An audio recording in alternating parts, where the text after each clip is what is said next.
हमारी शरणागति पुष्ट होनी चाहिए।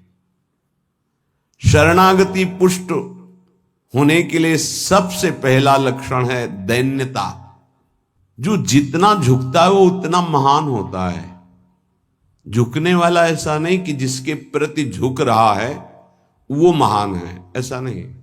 जो झुक रहा है वो महान है, दैन्यता। दूसरा है निष्कपटता। हमारे प्रभु की शरणागति की पुष्टता के लिए, शरणागति के तो अलग भाव वर्णन, हमारी शरणागति पुष्ट रहे, नष्ट ना हो। भगवत शरणागति पुष्ट तो भगवत प्रेम निश्चित प्रकाशित होता है। उपासक को देखना चाहिए कि दैन्यता है कि अभिमान है हृदय में। दैन्यता का स्वरूप है किसी भी तरह से हमें गाली दी जाए, अपमान किया जाए, निंदा किया जाए, तिरस्कार किया जाए तो मुझे ऐसा ही लगे कि मैं ऐसा ही हूं, इसी का पात्र हूं। उसे दैन्यता कहते हैं। वाणी से हम माइक से बोलेंगे कि हम अधम हैं, बड़े नीच हैं, बड़े ऐसे हैं, ये भी दैन्यता की भाषा है। और हाथ जोड़कर प्रणाम मुद्रा में रहेंगे, ये भी दैन्यता की मुद्रा है। लेकिन यहां हृदय की दैन्यता को कह रहे हैं कि जब कोई दूसरा कहे तू नीच है, अधम है, पाखंडी है, दंभ करता है, भक्ति नहीं है, और अपने को सीधी बात ये लगे कि सही बात है, मैं ऐसा ही हूं, इसे दैन्यता कहते हैं।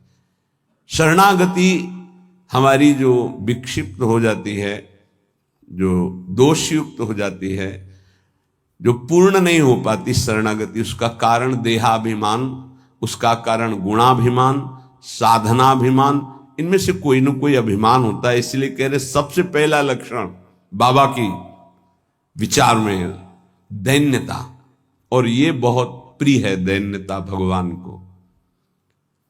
दूसरी है निष्कपटता। कपट नहीं रखना चाहिए। हरि और गुरुदेव, हरि गुरु चरण सेवा अनुसरहु, अर्चन बंदन संतत करहु, दास संतन कर सुख लाओ। हृदय में कम से कम एक जगह तो निष्कपटता आ ही जाए गुरुदेव भगवान से।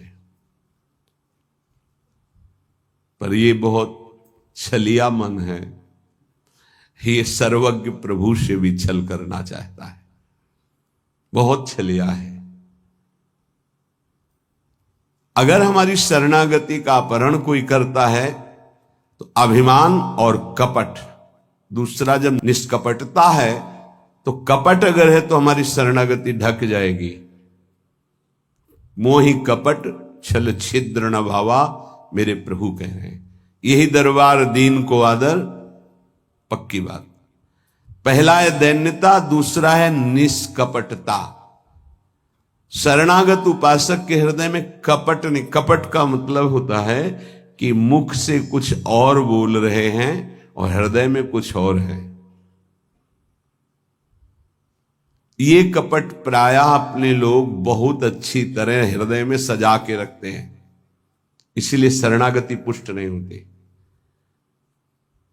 निष्कपटता, जैसे का वैसा, बिल्कुल गुरु के सामने, प्रभु के सामने, उसमें। तीसरा सत्यता। वाणी में सत्य, हृदय में सत्य, आचरण में सत्य, सत्य धर्मयुक्त। असत्य संपूर्ण संसार के भोग और संबंध है। किसी भी संबंध और भोग में प्रियता है तो शरणागति का अपहरण हो जाएगा। सत्य श्री भगवान, नाम, धाम, लीला, रूप, प्रेमी जन। इसके अलावा सब मिथ्या। जितना कुछ देख रहे हो परिणाम देखा जाता है, परिणाम में सब झूठा। चौथा सर्व समर्पण। सर्व शब्द लगा हुआ है, तन मन प्राण एक एक वृत्ति केवल अपने शरण की तरफ।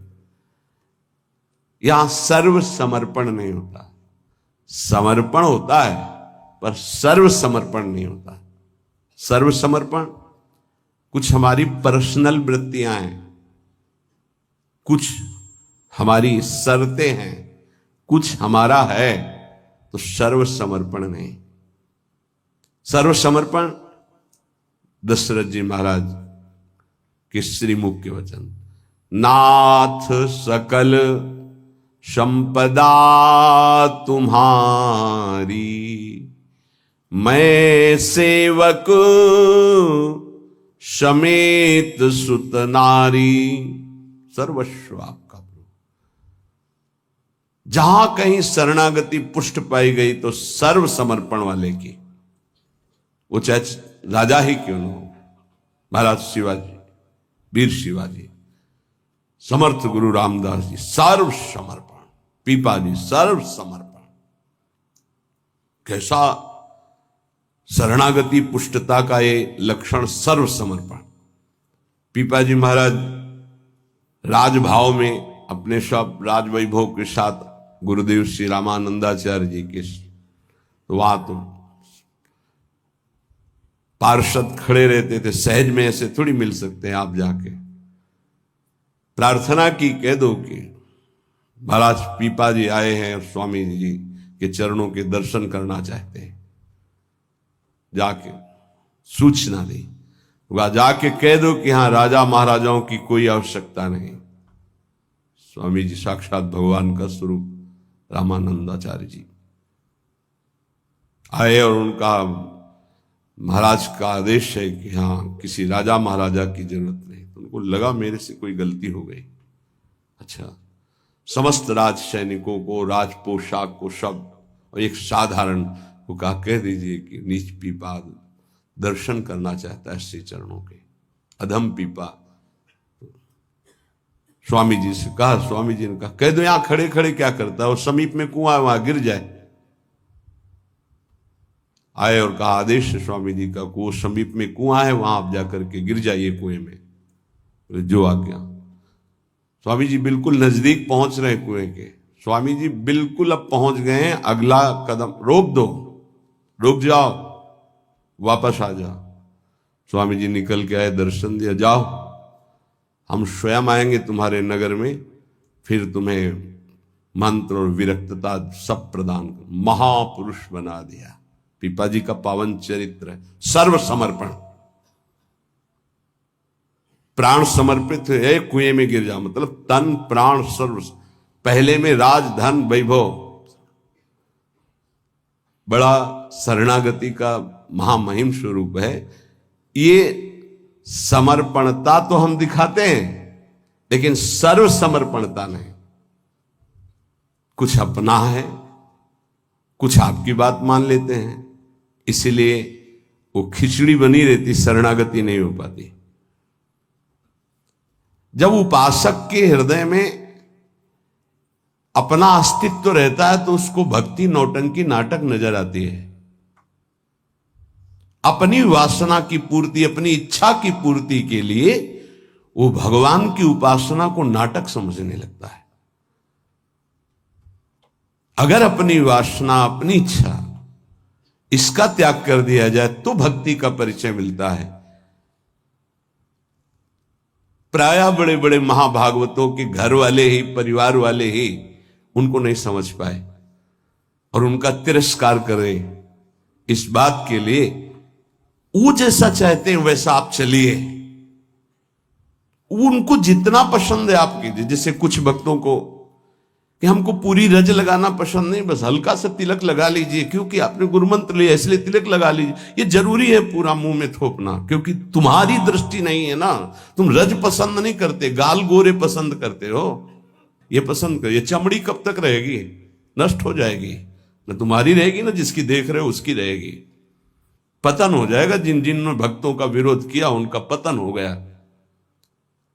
ये सर्व समर्पणता भक्ति में जब साधक चलेगा तो अपने आप आ जाएगा, उसको किसी की कोई परवाह नहीं रहती।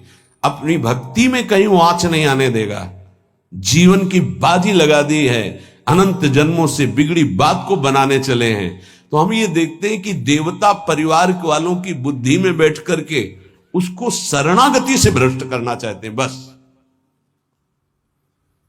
जैसा हम कहें वैसा तुम्हें चलना है।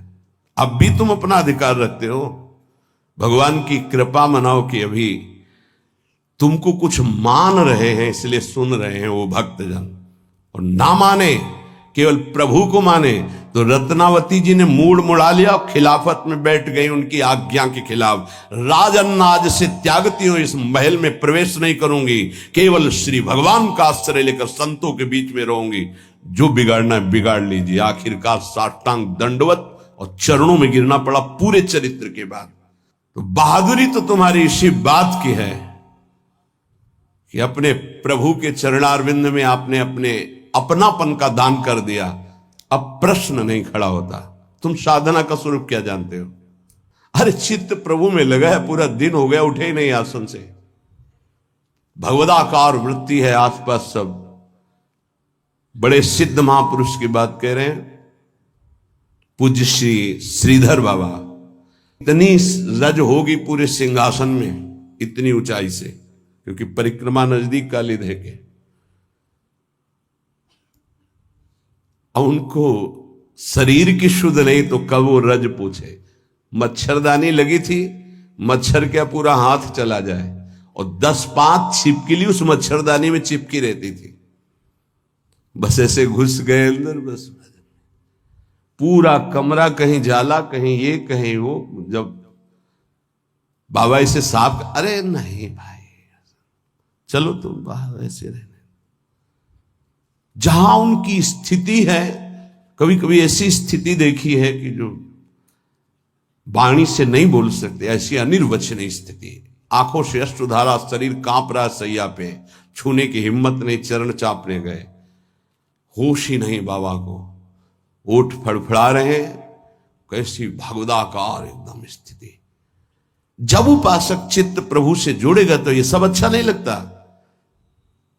बढ़िया संगमरमर, बढ़िया सैया, बढ़िया नहीं खान पान ते भावे है, नहीं कोमल वसन सुहावे है, सब विषय लगे ते खारा है, हरि आशिक का मग न्यारा है। क्या चल रहा है? ये दिमाग क्या कह रहा है? हर भाव हमारा केवल लौकिकता से जुड़ता है। भजन को क्या जाना है? लौकिकता सिद्धांत को भजन माना जाता है। इसीलिए यहां शरणागति की ये अलग कोटि से वर्णन कर रहे हैं बाबा।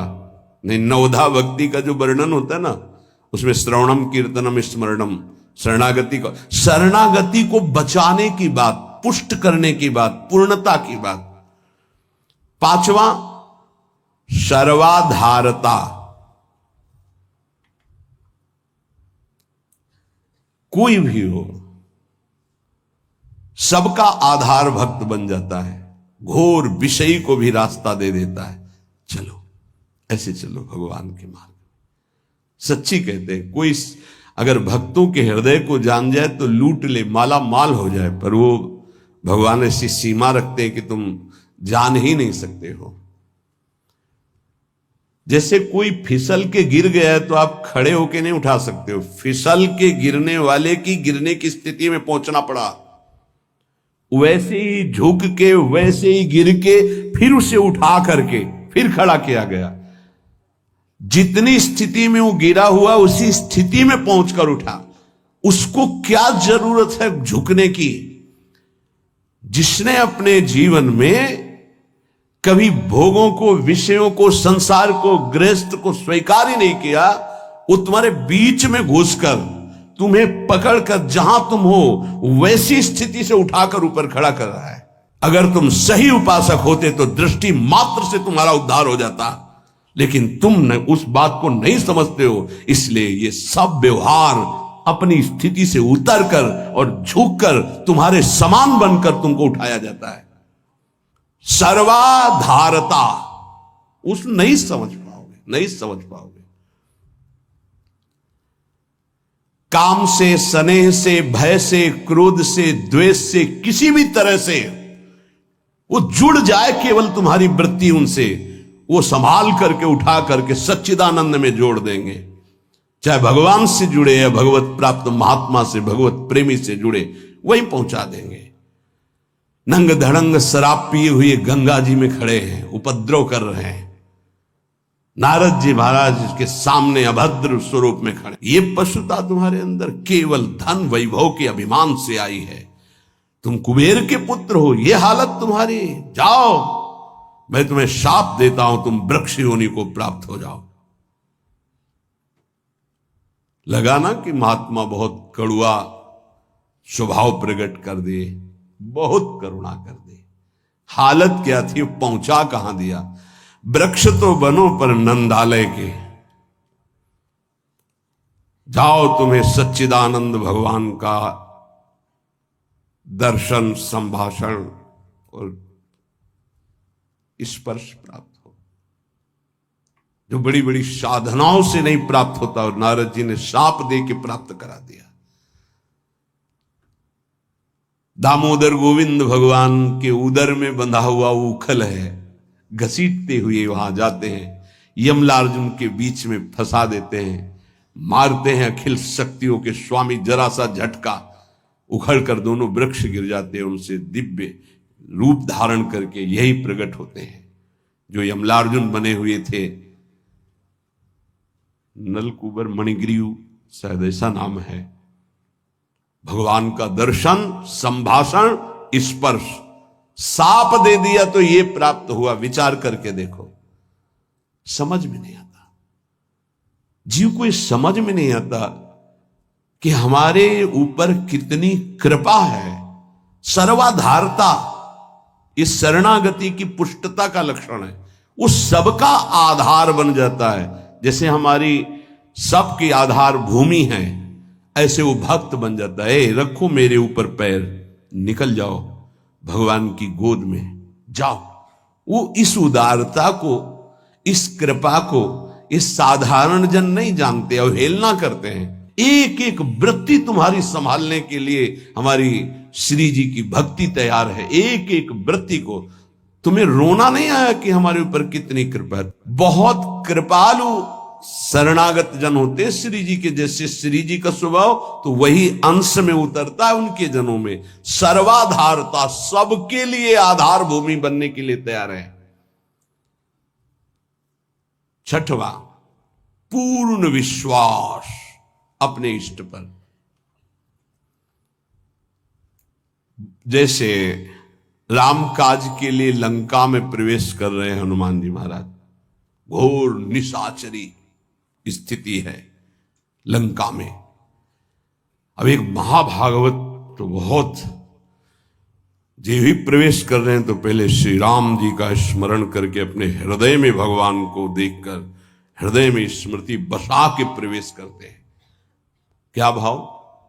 प्रविश नगर की जय सब काजा, हृदय राखी कौशलपुर। जब किसी भी साधक या किसी से भी भगवान का निज जन उसे उठाने के तो पहले प्रभु जा रहे हैं, बहुत फिसलन है नाथ, पकड़े रहना।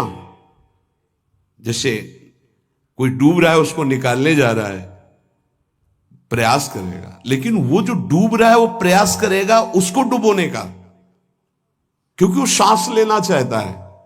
ऐसे जो काम में डूब रहा है, क्रोध में डूब रहा है, मोह में डूब रहा है, नाना प्रकार के भोगों में डूब रहा है, उसको निकालने के लिए जाओगे, वो पहले तुम्हें उसमें डुबोने की कोशिश करेगा। तुम्हारे अंदर काम, तुम्हारे अंदर क्रोध, तुम्हारे अंदर लोभ, क्योंकि उसी वृत्ति से वो अपना भाव स्वीकार करेगा। तब श्री जी से पहले बात होती, श्री जी, हे प्रभु, हे प्रियाजू, बहुत फिसलन की जगह में आपकी सेवा कार्य होने जा रहा है। उस जीव को पकड़कर उसकी वृत्ति को आप तक, स्वामिनी आप पकड़े रहना। आप ऐसे पकड़ो, हम ऐसे पकड़ते हैं, तब हो सकता। अगर आपने छोड़ दिया तो बहुत फिसलन में है, गिरने की संभावना है। पूर्ण विश्वास, दृढ़, मेरी स्वामिनी इसका मंगल करके रहेंगी। सातवां, सर्वाराध्यता। ऐसा भाषण, ऐसी चेष्टा, ऐसा व्यवहार कि वो सबके द्वारा पूजनीय बन जाए। इस शरणागति का सातवां लक्षण, सर्वाराध्यता। उपासक का ऐसा स्वभाव, ऐसा व्यवहार मृदुता कि सब उसकी आज्ञा का पालन करने लगे। ऐसी इस शरणागति की पूर्णता का स्वरूप सर्वाराध्यता। हंस बोले बहुमान दे। सर्वाराध्यता ये उनका गुण होता है। नहीं नहीं कोई बात नहीं, आप ऐसा शांत हो जाइए, आप कोई बात नहीं। बहुत सावधान। शरणागति कोई खिलवाड़ नहीं, और शरणागति हो गई तो सब पूर्ण हो गया। अखिल लोक चूड़ामणि भगवान शरणागत के अधीन हो जाते। अहम भक्त पराधीन हो। 8वां है अनन्यता। अपने इष्ट की, कल एक उपासक की परीक्षा का समय आता है, छमाही सालाना चर्चा हो। उसका शब्द था कि शरीर छोड़ना मेरे लिए सहज है, लेकिन उपासना के विषय में एक भी शब्द में किसी से भी, चाहे वो रिश्ता हो, संबंध हो, स्वीकार नहीं कर सकते। बहुत देखा, बहुत सुना, बहुत सब। अब उपासना के विषय में अगर मेरी उपासना में कोई बाधा पड़ेगी तो मैं सब कुछ छोड़ सकता हूं। शरीर छोड़ना मेरे लिए सहज, उपासना नहीं। उपासना में अगर कोई नहीं, बस इस बात से उस समय तो नहीं कहा जाता बड़ाई कि हाँ शाबाश, नहीं, ठीक है, ठीक है, अच्छे विचार। और एकांत में जब मनन होता है तो आशीष निकलता है। हाँ ऐसे ही अपने आराध्य देव की अनन्यता पे फर्क नहीं पड़ना चाहिए, इसी से भगवत प्राप्ति होती है। हे 4 दिन के पति पुत्र परिवार के संबंध हैं, अनंत काल का संबंधी मेरा उससे मिलने का अवसर आया है। अब ये सब माने हुए नहीं, जो है उनके लिए है। प्रभु मेरे प्रीतम, मेरे पति, मेरे प्राणनाथ, मेरे जीवन, ये माने हुए हैं। 30 वर्ष पहले तुम जानते भी नहीं थे कि कौन है जिनको तुम पति पुत्र परिवार प्रीतम क्या क्या भाव, और 30 वर्ष बहुत बहुत प्लस और जोड़ लीजिए, इसके बाद खाक में मिल जाएगा तुम्हारा तन और उनका भी तन। ना वो संबंध रहेगा, ना वो परिचय रहेगा। संबंध भी नहीं रहेगा, परिचय भी नहीं रहेगा। तो परिचय जिससे बनाने आए हैं, अब ये जन्म केवल उनके लिए। ऐसा नहीं है कि कोई भक्ति में चले तो रसगुल्ला और रबड़ी यही खाते भक्ति होती, वो एक अलग भक्ति होती है। जैसे आपकी साधना बढ़ेगी तो आपके साथ विरोध शुरू होगा, और अगर विरोध में वही स्थिति रही, एक रस अनन्यता, तो आपकी सिद्धि नहीं। तो क्या बिगाड़ा था देवर विक्रम का? पूरे जीवन भर वो विरोध। क्या बिगाड़ा था नरसिंह मेहता जी ने अपनी भाभी का? जीवन भर भारी विरोध। क्या बिगाड़ा था विभीषण जी ने रावण का? भला ही तो कह सभा में लात मार के भगा दिया। क्या बिगाड़ा था विदुर जी ने धृतराष्ट्र और दुर्योधन का? गांव के बाहर एक अकिंचन की तरह कुटिया बना के नहीं पाना दे। ये बहुत सूक्ष्म विषय। अपने इष्ट की अनन्यता में कोई फर्क जीवन में नहीं आना चाहिए, चाहे जैसी परिस्थिति आ जाए। इष्ट और गुरु संबंध में कोई फर्क नहीं पड़ना चाहिए। बहुत संबंध देखे, हर संबंध का निर्वाह उतना ही करेंगे जितना इष्ट और गुरु के संबंध में बाधा नहीं पड़ेगी। इष्ट और गुरु के संबंध में बाधा पड़ जाए से हर संबंध में आग लग जाए।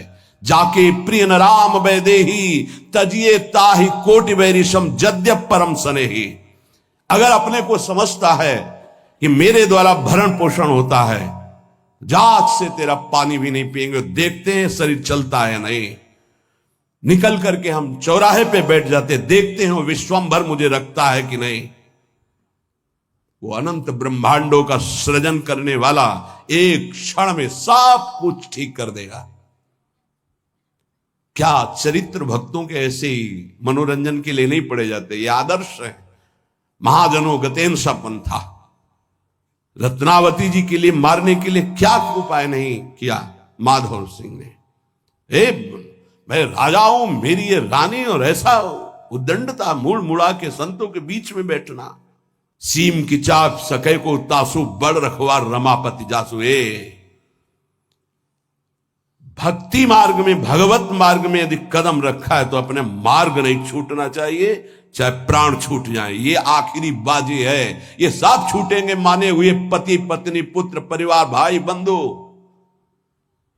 इनका कोई अस्तित्व नहीं है, आज नहीं तो कल ये छूटेंगे ही, लेकिन जिनके लिए जन्म जन्मांतर से भटक रहे उन प्रभु को नहीं।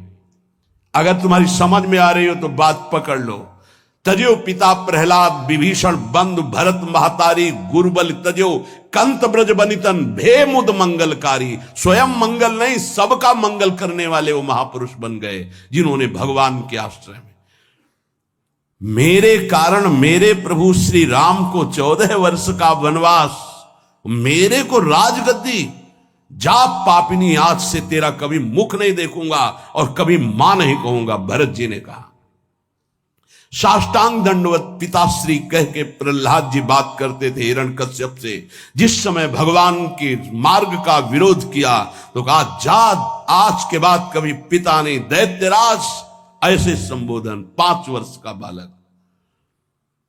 कहीं भक्ति में प्रभु के संबंध में कोई भी संबंध बाधा पहुंचावे तो भगवत संबंध नहीं छोड़। जहां तक हमारी भक्ति की पुष्टता है वहां तक हम निर्वाह कर सकते हैं। अगर हमारी भक्ति के नष्ट होने का विषय आता है तो तजिए ताहि कोटि वैरिशम यद्यप परम स्नेही। अगर निष्ठा पकड़ पाओगे तो पार हो जाओगे, नहीं अपने और परिवारजनों के और सगे संबंधियों के हृदय में ही दैवी माया प्रेरणा करती है कि आप इसके मार्ग को रोकिए और भ्रष्ट कीजिए। हमारी बात को पकड़ लेना। जाके प्रिय न राम वैदेही तजिए ताहि कोटि वैरिशम यद्यप परम स्नेही। हम उतनी अनुकूलता आपको देने के लिए तैयार हैं जितने से हमारी भक्ति सुरक्षित है। और हमारी भक्ति में बाधा पड़ेगी तो हम अपने शरीर को भी बर्दाश्त नहीं करेंगे, फिर आपकी बात क्या है? ये उपासक के हृदय में होना चाहिए। ये अगर आराध्य देव की निष्ठा में ये बात नहीं तो फिर क्या बात है? फिर है ही क्या बात है? फिर तो वास्तविक नाटक हो गया, जीवन नाटक हो गया। आप समझ नहीं सकते तुम क्या शरणागत होते हो, वो शरण तुम्हारे लिए समर्पित हो जाता है, तुम समझ ही नहीं पाते हो। बड़ा विचित्र खेल है। इसीलिए प्राय इस झंझट में नहीं फंसते। अपनी मस्ती में रहने के लिए इस झंझट में नहीं फंसते। गुरु चेला और समाज कल्याण और उद्धार, जाओ तुम अपने प्रवाह में बहो, हम अपनी मस्ती में। सुने न काहू की कही कहे ना अपनी बात, पर जब सेवा मिलती तब हम आपसे प्रार्थना करते हैं। जब तक भगवत साक्षात्कार स्वयं का ना हो जाए तब तक कभी किसी को शिष्य न बनाए। ये नियम ले ले, ये गांठ बांध ले। नहीं तुम गुरु बनोगे कि तुम उसके चेला बनोगे, फाइनल में कुछ पता नहीं है पक्का। जानते हो संतों को जो पीड़ा होती है किसकी होती है? ये प्रसाद मिलता है, इनको क्या पता। यही प्रसाद।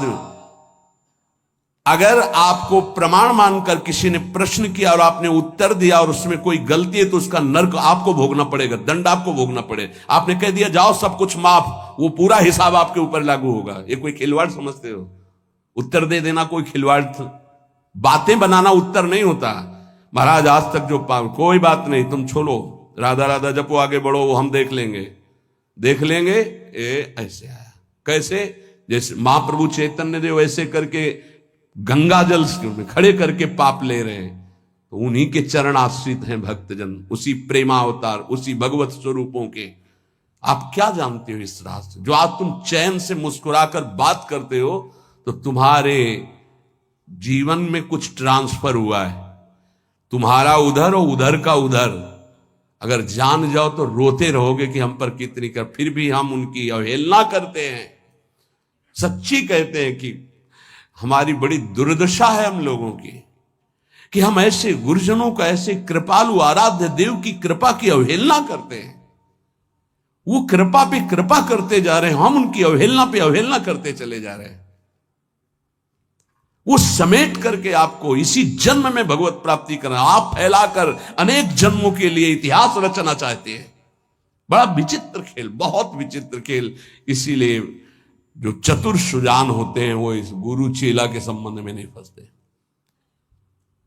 हमारी सामर्थ्य नहीं प्रभु, किसी और को बनाइए, राधा राधा राधा। और भगवान की लीला होती है। ये जो सेवा मिलती तो सामर्थ्य देते हैं, उन्हीं का कृपा प्रसाद। पर हम इतना जरूर कहते हैं, जब तक भगवत साक्षात्कार ना हो जाए तब तक किसी को शिष्य ना बनावे। पक्की बात, शिष्य बनाना कोई मजाक नहीं है। हरे शिष्य धम शोक न हरे सो गुरु घोर नरक मा परे।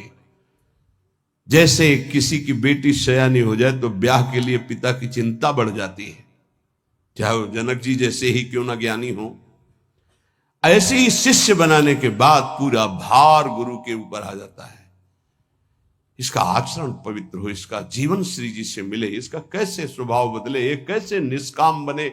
आपने जो संबंध बनाया उस संबंध को पूर्ण कर लो, श्री जी से मिल जाओ। ये बड़े बड़े जो महापुरुष दैन्य भाव से आपको प्रार्थना करते हैं कि मैं आपसे प्रार्थना करता हूं भाई, हे सखे, हे मित्र, ये हम समझ नहीं पा रहे। सर्वाधारता, पूर्ण विश्वास, सर्वाराध्यता और आठवां अनन्यता और नवा निज स्वरूप सामर्थ्य विस्मरण। इस शरणागति, पूर्ण शरणागति, निज स्वरूप सामर्थ्य विस्मरण, ये प्राय प्रेमी जनों में पाई जाती है। अपार सामर्थ्य है लेकिन एक साधारण आदमी उनको अपमानित करके चला जाता है, कभी दंड विधान नहीं करते। करत जे अनुसैन निंदक तीनों पे अनुग्रह कियो। निज स्वरूप विस्मरण, आराध्य देव में इतनी तन्मयता कि मैं आराध्य देव का चिंतन कर रहा हूं ये भी भूल गए। ब्रह्म नहीं, माया नहीं, नहीं जीव नहीं काल, अपनी ही सुदिना रही एक रहे। ये नई बात बाबा से मिली है, जो नौ शरणागति के स्वरूप। जैसे नौ शास्त्र में जब पढ़ो तो श्रवणम कीर्तनम स्मरणम विष्णुपाद सेवनम अर्चनम वंदनम दास्यम सख्य आत्मनिवेदनम, पर पूज्य पाद उड़िया बाबा जी ने पहला दैन्यता, दूसरा निष्कपटता, तीसरा सत्यता, चौथा सर्वसमर्पण, पांचवां सर्वाधारता, छठवां पूर्ण विश्वास, सातवां सर्वाराध्यता, आठवां अनन्यता, नवां निज बल निज स्वरूप विस्मरण। निज बल निज स्वरूप विस्मरण, कोई तपस्या का बल, साधना का बल, इसका स्मरण नहीं, अपनी विस्मृति नहीं। एक रहे हो नंदलाल, अपनी ही उस दिना रही हो, एक रहे हो नंदलाल। ये जो नौ शरणागति की वार्ता हुई, इस पर विचार किया जाए।